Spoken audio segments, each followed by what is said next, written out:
प्यारे बच्चों, मैं डॉक्टर द्विजेंद्र वल्लभ शर्मा आज आपको पूर्व रूप संधि के बारे में समझाऊंगा। आइए समझते हैं पूर्व रूप संधि। सबसे पहले हम इस शब्द को समझ लेंगे।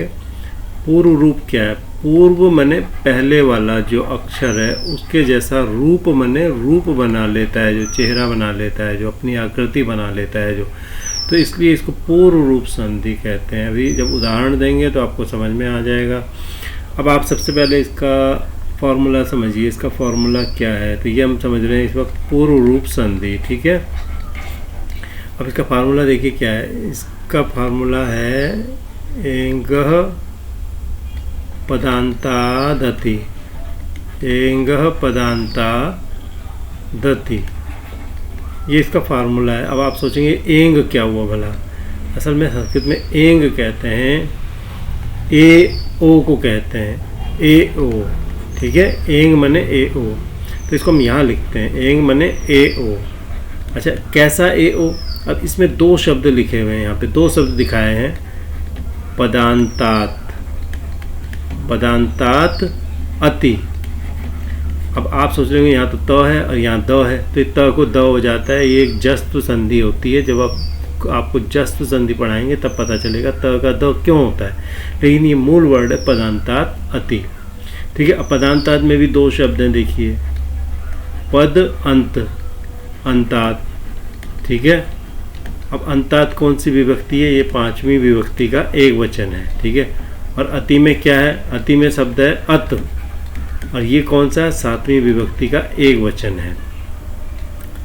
तब देखिए इसका अर्थ है पद अंतात। कोई पद हो, कोई पद हो और उसके अंत में अंत में कौन हो? ए या ओ हो। पद के अंत का जो ए ओ है उससे आगे अगर अ पड़ा हुआ हो। अब आप सोचेंगे त क्यों लिखा हुआ है जब अ की बात करनी थी? संस्कृत में अगर आप अ बोलते हैं तो अ और आ, वैसे तो अ 18 तरह का माना जाता है। संस्कृत में अ 18 तरह का होता है, लेकिन जो व्यावहारिक रूप से हम अ को 2 या 3 तरह का ह्रस्व दीर्घ प्लुत करके, वैसे सामान्यतः ह्रस्व दीर्घ मान लेते हैं। यहाँ पे अ और आ दोनों मानते हैं। अ का मतलब अ और आ, लेकिन अगर हमको सिर्फ अ से अ ही मानना हो तो उसमें आधा त लगा दिया जाता है। इसका अर्थ होता है ये आधा त जिससे जुड़ा हुआ होगा तो उसी का बोध कराएगा, उसी का परिचय देगा। अत का मतलब है सिर्फ अ, यहाँ पे आ नहीं है। तो यानी कि पद के अंत में, किसी पद के अंत में अगर ए या ओ हो और उसके आगे अगर अ आ रहा हो तो क्या होगा? पूर्व रूप संधि हो जाएगी। कैसे होगी ये मैं आपको भी समझाऊंगा। तो ये हो गया एंग से परे, यानी एंग के आगे, ए ओ से आगे।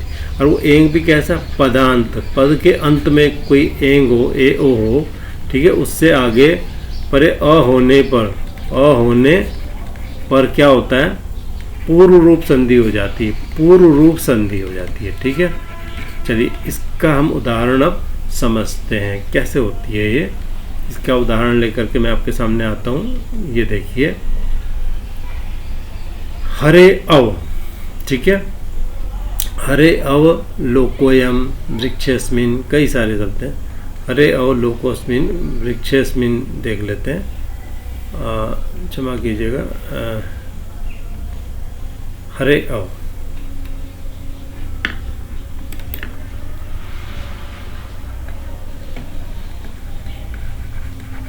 हरे अव, हरे, हे हरि, अव माने हमें बचाओ, ठीक है। जैसे अंग्रेजी में कहते हैं ना सेव, सेव माने बचाओ, संस्कृत में कहते हैं अव। तो हरे, हे हरि, हमें सेव माने बचाओ। तो ये आठवीं विभक्ति का एक वचन है। तो ये क्या हुआ? ये हरे अपने आप एक पद है, और जब इसमें हम 4 अक्षर देखेंगे तो आधा ह, अ, आधा र, ए, तो ये तो 4 अक्षर हो गए। तो ए क्या है? पद के अंत में आ गया। तो इससे आगे कौन है? अ है। तो ये अ, अव का अ है। ये अ कहाँ चला जाएगा? इसमें चला जाएगा। तो बनेगा क्या? हरेव बन जाएगा। लेकिन यहाँ अ ए में चला गया, यानी अ का जो रूप था वो पूर्व वाला ए के जैसा हो गया। और इसमें हम सिग्नल एक छोड़ देते हैं पहचान के लिए कि यहाँ पर पूर्व रूप संधि है, समझाने के लिए, क्योंकि इसमें कई बार कन्फ्यूज़न हो जाता है लोगों को।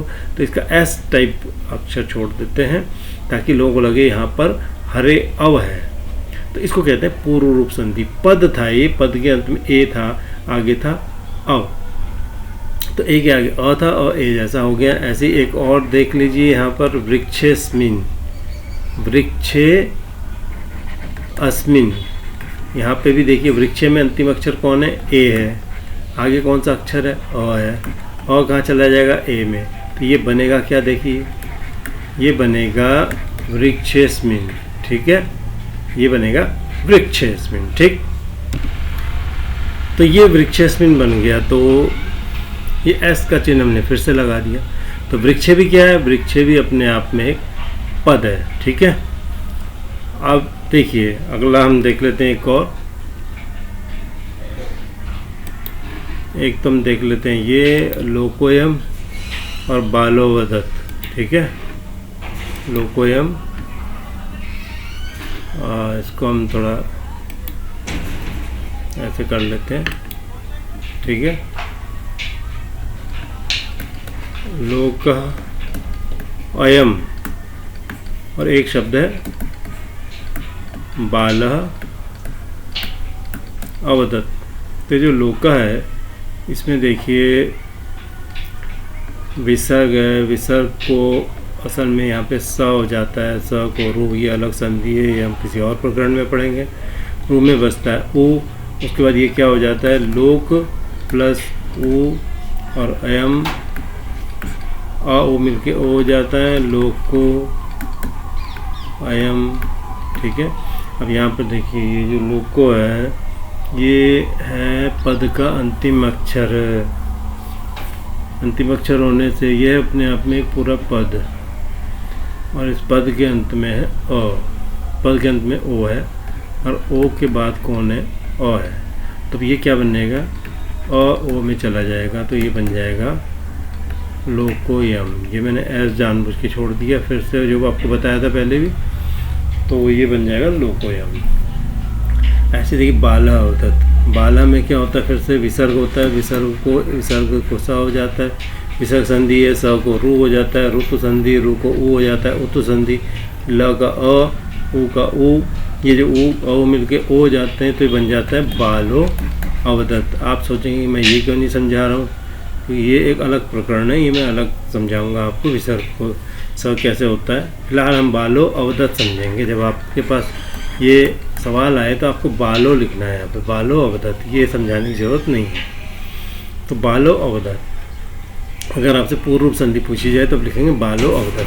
तो ओ है, बाला था, बाला अपने आप में क्या है, पूरा पद है, एक शब्द है, और उसका अंतिम अक्षर कौन है, ओ कहे जी अंतिम अक्षर, विसर्ग है, विसर्ग नहीं, यहाँ पे ओ ही है क्योंकि हमें पूर्व रूप संधि दिखानी है। तो अ जो है ओ में चला जाएगा, तो क्या बन जाएगा, ये बालो वदत। ये मैंने एस फिर छोड़ दिया, एस क्यों है, प्रतीक के लिए कि यहाँ पर पूर्व रूप संधि है, ठीक है। इस तरह से हम इसको कहते हैं कि ये, इसको हम पूर्व रूप संधि कहेंगे। अब इसमें कुछ अन्य चीज़ें भी हैं, देखते हैं। हालांकि अन्य चीज़ों का आपसे कोई लेना देना ज़्यादा है नहीं, लेकिन इनको आप पढ़ लीजिए, वैसे ही मैं आपको समझा देता हूँ। सर्वत्र विभाषा गो, यदि गो शब्द के आगे अ आए तो विकल्प से प्रकृति भाव भी हो जाता है।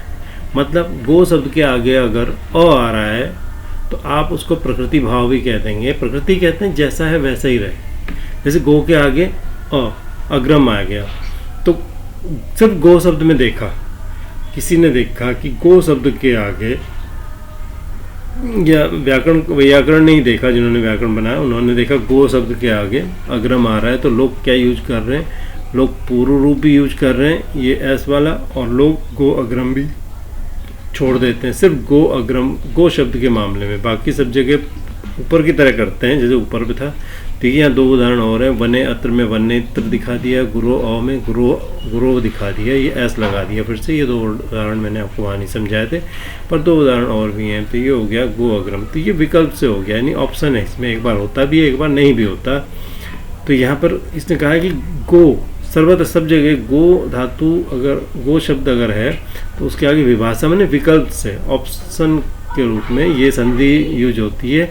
ऑप्शन के साथ प्रकृति भाव हो जाता है, मैंने जैसा हुआ है वैसा ही रहेगा, तो गो अग्रम रह जाता है और एक बार गोग्रम भी बन जाता है। एक बार बनेगा एक बार नहीं बनेगा। अब देखिए एक और है अवंग स्फोटायन से। अवंग स्फोटायन एक आचार्य हुए हैं, स्फोटायन ये नाम के आचार्य हुए हैं, वो उनके हिसाब से अव हो जाता है, अवंग हो जाता है गो के आगे, गो को अवंग हो जाता है ओ को। तो देखिए यदि गो के बाद अकारादि शब्द हो, अगर गो के बाद अ आ जाए तो ओ के स्थान पे अव हो जाता है, अव का आदेश हो जाता है। तो गो अग्रम, तो उनका अपना अलग मत है। अगर हम उनके हिसाब से चलें तो वो तो कहते हैं कि ओ को अव कर दो और गवाग्रम बन जाता है। और इससे पहले हमने यहाँ पे जो दो रूप पढ़े थे, गो अग्रम और गोग्रम, ये क्या है, इसमें ये गोग्रम भी बन जाता है, गो अग्रम भी बनेगा। इससे पहले वाले में दो रूप बनते हैं और ये कहते हैं अव हो जाता है, ठीक है। तो ये है, ये आमतौर पे परीक्षा में बहुत कम आता है, लेकिन फिर भी कोई का पूछ दे, आपको पता हो, आप इसको एक्स्ट्रा ज्ञान के लिए, अतिरिक्त ज्ञान के लिए पढ़ सकते हैं। इंद्रेच, गो इंद्र, एक और चीज़ आ गई। गो के आगे यहाँ पर भी ये एक अलग स्थान, अलग चीज़ है। गो के आगे इंद्र आ जाए तो गो को अव हो जाता है। जैसे हमने अयादि संधि में देखा था कि गो के आगे ई आता है तो ओ को अव होना चाहिए था और गविंद्र बन जाना चाहिए था, लेकिन यहाँ पर गवेंद्र बन जाता है, गविंद्र नहीं बन जाता, बल्कि अव पूरा होता है। यहाँ पे इन्होंने आधा दिखा दिया, ये गो को अव जो है पूरा होगा, गव और इंद्र, गवेंद्र बन जाता है।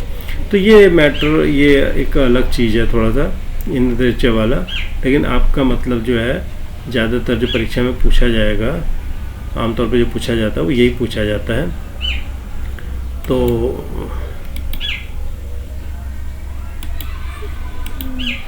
ये हमने इस वक्त इसमें समझ लिया है। जो आपका